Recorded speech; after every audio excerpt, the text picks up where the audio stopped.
আমরা চলে এসেছি বেঙ্গল সাফারিতে। আজকে সব গেস্টদের চেক আউট আছে।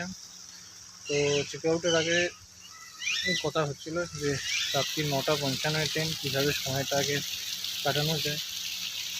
সেখান থেকে আমি বললাম সময়টাকে মোটামুটি আফটার লাঞ্চ চলুন তাহলে আমরা বেঙ্গল সাফারি চলে যাই। এখানে 4টের যে শিফটটা আছে 1 ঘন্টার শিফট গ্র্যান্ড সাফারি।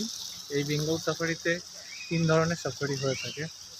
একটা 200 টাকা করে পার হেড এন্ট্রি ফি নেওয়া হয়, সেখানে আপনার 30 মিনিটের সাফারি থাকে।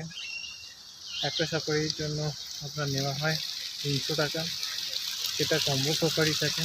আর একটা হচ্ছে 450 টাকা গ্র্যান্ড সাফারি, এটা পুরো সব কিছু নিয়ে থাকে।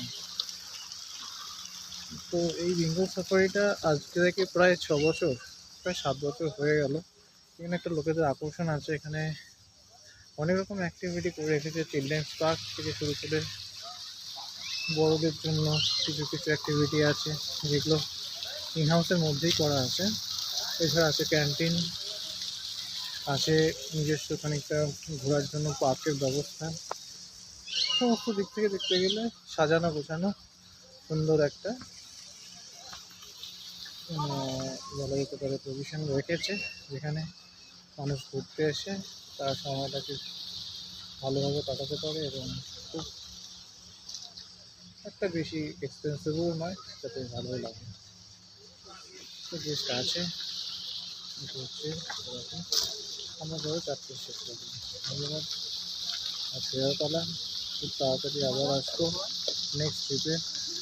নেক্সট আমাদের প্রোগ্রাম থাকছে পুরুলিয়াতে আছে ওই 16 জনের মতো একটা প্রোগ্রাম। 2 নাইট 3 ডেজের।